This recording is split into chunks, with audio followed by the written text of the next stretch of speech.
Thanks for wasting our time today. I understand this is a marriage proposal, but we don't approve. Please give up and go home now. That's what his mom said to me when we went to his family's house to announce our engagement. She gave me a cold glare and spoke down to me like I didn't belong. I knew from the start that his parents didn't like me, but I couldn't turn back. I took a deep breath, braced myself, and introduced myself anyway. My name is Cheryl. I'm 29 years old, and I work in the general affairs department of a manufacturing company. I've been dating my boyfriend, James, since last year.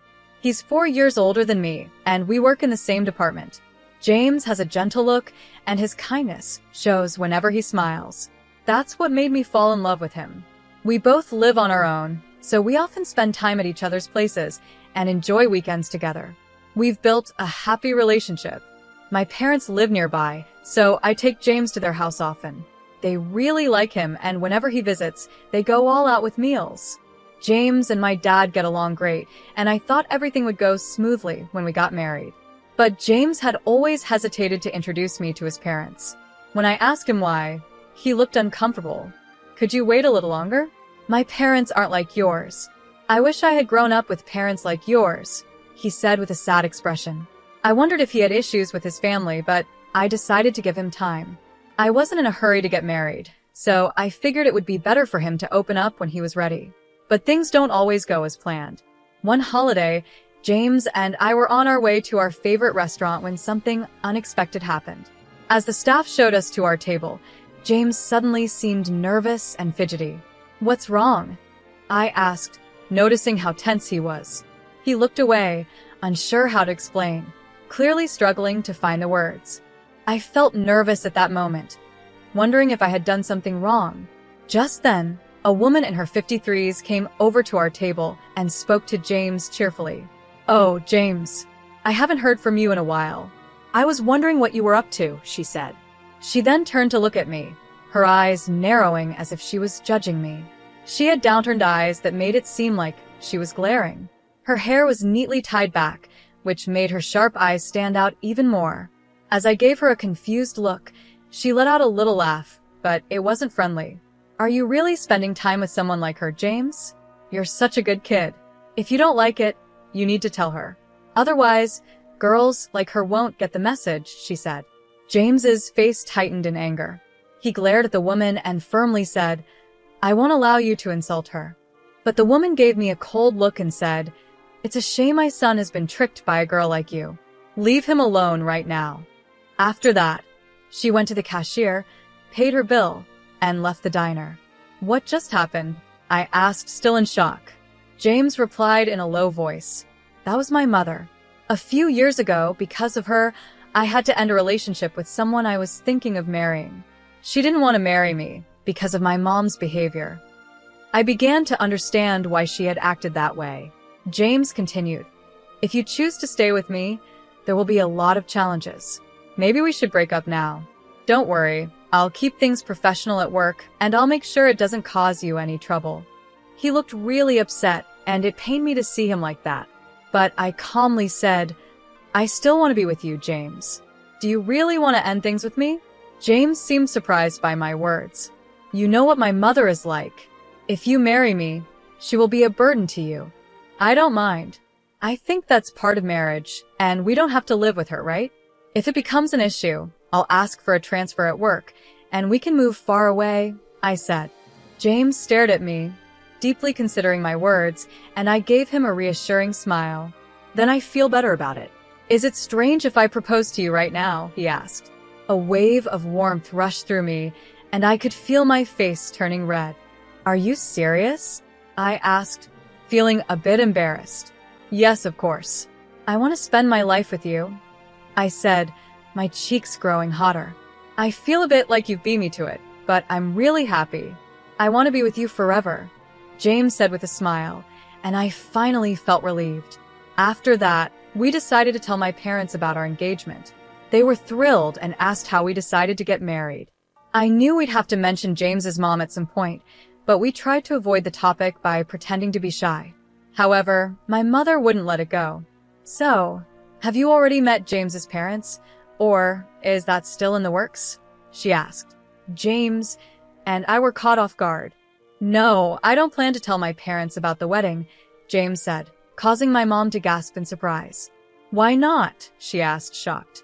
"Because I know they won't approve of our marriage," James explained. At that point, my father gave us a serious look. "That's not acceptable. Marriage is the joining of two families. Your mother would be heartbroken if she found out you got married without her knowing. You both should at least meet with them once.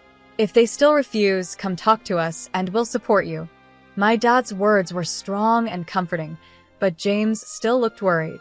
"I'm fine," I said with a smile, hoping to put him at ease. I thought that if we couldn't get past this challenge, we wouldn't be able to find real happiness together. Later, James told his parents that I would be coming to introduce myself. They didn't seem excited, but he was able to set up the meeting anyway. James's father was a CEO, and they lived in a big house with a large yard. When I stepped in, a big dog started barking. James smiled and petted the dog's chin, calming him down, and then the dog let me pet him too. While we were playing with the dog, the front door opened and his parents came out. His mother had a sharp look that made her seem intimidating, and his father looked just as stern as he stared down at me. "Don't touch our dog. You're disgusting," were the first words his father said to me, without even a hello. He started scolding me right away, and I felt really uncomfortable. "How dare you talk to her like that? If you keep acting like this, I won't hesitate to cut ties with you," James said firmly. His parents gave me angry looks but didn't say anything else unpleasant after that. They invited us into the house. As we walked in, I found it a little strange. Looking at James's face, you'd think he's a kind person because of his gentle eyes, but he didn't look anything like his father. His mother had upturned eyes, but he didn't take after her either. Sometimes traits skip a generation, or kids don't look like their parents at all, so I decided not to think too much about it. Once inside, as I was looking around, a middle-aged man in a suit appeared. "Mr. Eric, welcome home, young master," he said, bowing to greet James. He had a kind smile that was contagious, and I couldn't help but smile back. "It's been a while, Mr. Eric," James said. "You've grown up so much, young master," Mr. Eric replied, smiling warmly at James. It was the first time I saw James truly smile since we arrived. Then James introduced me to him. "This is Mr. Eric, my father's right-hand man. Honestly, he's more like a father to me than my real dad. My father never paid much attention to me, so Mr. Eric was the one who took care of me. You're the boss's son." "I was just doing my job," Mr. Eric said modestly. "But you've always had a soft spot for me, haven't you?" James added with a smile. "I like you more than my father," James joked with a chuckle, his laugh making me smile for the first time in what felt like forever. As we were talking, his mother suddenly stormed in from the back of the house. "Cheryl, what do you think you're doing? Get over here now," she yelled angrily. She shot a harsh look at Mr. Eric. "What are you doing here, slacking off? How many times have I told you to stay away from Cheryl? I'll make sure my husband knows about this. Now, get back to work." Mr. Eric nodded and replied, "I understand. I'll do as you say." He then left the room. I couldn't help but wonder if being the CEO's secretary meant you had to deal with orders from the wife at home, too. James glared at his mother and spoke up. "Why do you always treat Mr. Eric so poorly? How can you be so rude to someone who's worked so hard for Dad?" "Quiet. You should just listen to your parents. I'll handle that man. Now, both of you, come over here." We followed her to the living room, where James and I sat on the sofa across from his parents. His mother was the first to speak. "Thanks for wasting our time today. I understand you're here to get our blessing, but we don't approve of this marriage. Just give up and go home," she said coldly. I was ready for the rude comments, so they didn't bother me as much as they could have. I calmly responded, "No, thank you for making time to meet with us. James and I love each other, and it's natural for two people in love to get married, don't you think, father, mother?" I smiled politely, but my mother-in-law let out an exaggerated sigh. "You really don't understand marriage, do you?" she said with a mocking tone. "Since our last meeting, I've looked into you. You're a very average woman graduated from an ordinary school, working at a small company. Despite having no real skills, you've managed to trap my James, haven't you? Do you really think someone like you is a good match for our family?" In marriage, what matters is a good match. Mom, James interrupted. Cheryl and I work at the same company, doing the same job. If you think she's not good enough, then neither am I. We are a perfect match. You're different, James, his mother snapped back. There must be a reason you chose that company, but this woman didn't have any other choice. And, she added with a smirk, turning her sharp gaze toward me, it seems like you come from a poor family. After our money, are you? My blood boiled at my mother-in-law's comments. I had promised myself I wouldn't let anything she said get to me, but when she insulted my parents, I couldn't hold back. I snapped, don't assume we're poor. Oh, what's wrong with telling the truth? She sneered. You live in an old, rundown house that's over 53 years old and drive a car from a decade ago. Did I strike a nerve? I'm just saying what's obvious. This is why I can't stand poor people. My family home was built by my great-grandfather, a carpenter. It's special to us. And as for the car, we like it and take good care of it. That doesn't make us poor. You did your research, right? So, you must know what my parents do for a living. I responded, trying to stay calm. Yes, I know. Your father is a university professor, and your mother is a high school teacher. They have respectable jobs, but there's still a big difference between our families, she replied. James is going to take over his father's business one day. Don't think for a second that the daughter of mere educators is good enough to marry my son. She laughed loudly, clearly enjoying herself. Just then, James stood up. His face, normally gentle, had turned into something I had never seen before, cold and furious. This is pointless. I'm cutting ties with you.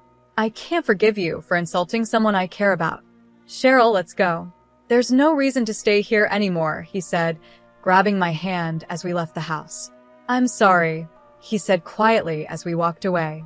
I'll explain everything to your parents. Please don't say you won't marry me. I nodded, unable to speak.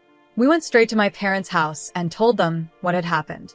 James had anticipated something like this might happen, so he had brought a voice recorder. Everything his mother said was recorded. After listening, my parents thought for a moment and then spoke. Yes, the way his mother talked was awful, but you two are giving up too easily. We'll help you come up with a plan. So keep preparing for the wedding, my father said.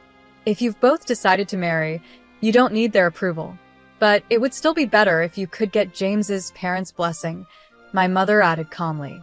Hearing their words gave us hope, and we nodded in agreement. We decided to leave the situation with James's parents to my family and focus on planning our future together. 2 months later, my parents called us and James and I visited my family home.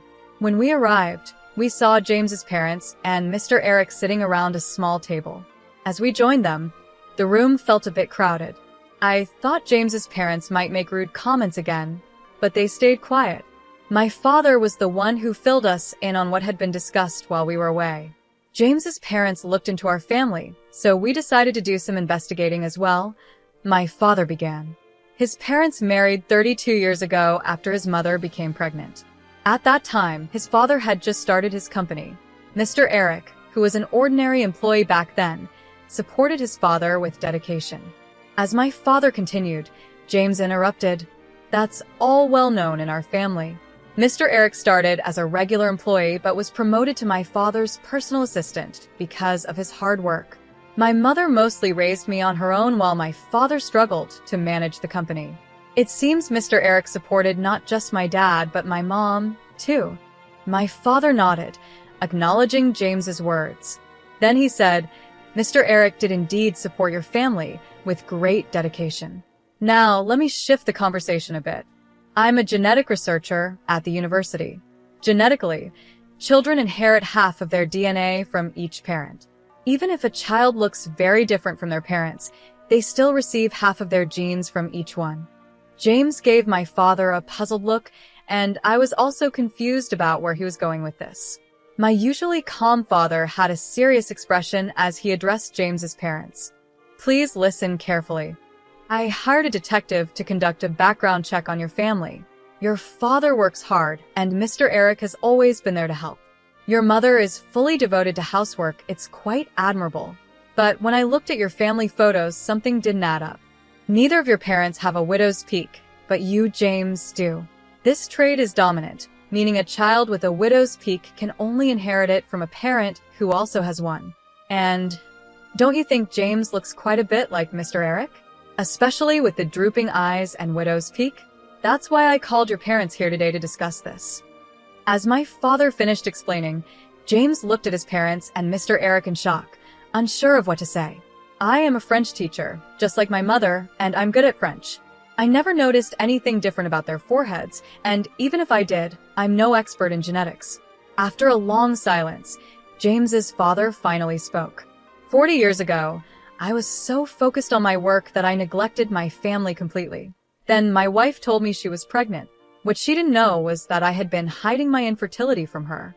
When I found out about her affair, I was furious, and she was just as angry at me for keeping my infertility a secret. After a huge argument, I told her that if I raised her child as my own, I would forgive her. In return, she promised to forgive me for hiding the truth. I made Mr. Eric my personal assistant to keep him close, hoping to stop any further affair between them. After spilling everything, James's father sat there, looking empty, as if all the life had drained from him. Meanwhile, James's mother started to cry. I loved Mr. Eric. I wanted to raise James with him, she sobbed. James is a precious child I had with the man I truly loved. I can't let him marry someone I don't even know. I absolutely won't allow this marriage. As she wiped her tears and glared at me, James gave her a cold, disgusted look. I've always known, Dad, that you never truly loved me, and I've felt Mom's strange obsession with me for years. I even wish sometimes that Mr. Eric was my real father. But now, hearing all of this, you three are disgusting. Mom, I don't want to see you as my parents anymore. Even if Mr. Eric is my biological father, I won't acknowledge him either. I won't forgive any of you. I'm cutting ties with all of you and marrying into Cheryl's family, James said firmly. At his words, his mother jumped up, clinging to him, crying. No, James, you can't. You're mine. I won't let you go, especially not to some common girl. We can live together. I'll allow your marriage, but don't say you're leaving us. As she grabbed onto James's arm, I swatted her hand away. Ma'am, please stop. James is clearly uncomfortable. Do you even realize how much pain you've caused him? Probably not, because all you care about is yourself. If you had just betrayed your husband to be with Mr. Eric, that's one thing, but you've continued to deceive James and hurt him for years. I didn't want to say anything at first, because it's a matter between you three, but I can't just sit here and let you ruin James's happiness. Why don't you put his happiness first? If you don't like me, that's fine, but if you're only trying to control him, you're failing as a mother. From now on, I'll make James happy, so please don't stand in our way. After I said that, his mother started crying again, calling me cruel, but Mr. Eric was there to comfort her. We decided to talk about the future later. A few days later, James's parents officially apologized to us and my parents. They finally accepted our marriage, and James and I turned in our marriage certificate. James moved into my house, and we started our life together. In the end, James's father couldn't forgive his wife's affair. Even though it was too late to ask for compensation, they divorced and split their assets. Mr. Eric also resigned and moved far away with James's mother. Her luxurious life came to an end, and she was forced to live the kind of life she always looked down on. She sometimes sends letters asking James for money, but he ignores them. He has cut all ties with his father since they aren't biologically related, and he has no intention of becoming Mr. Eric's adopted son. Legally, he's still his father's son, but they seem to have accepted that. After Mr. Eric resigned and James's mother was no longer around to support him, the performance of James's father's company dropped. He stepped down, and no one knows where he went after that. A year after marrying James, I noticed that his parent house was up for sale. We had a small wedding ceremony, given the complicated family issues, and only invited close family and relatives. Even so, it was a special day, and I was happy with how it turned out. Now, we have been blessed with a beautiful daughter, and I've quit my job to focus on raising her. My parents visit occasionally to help take care of her, which is a big help. James and I are committed to supporting each other and raising our daughter with love.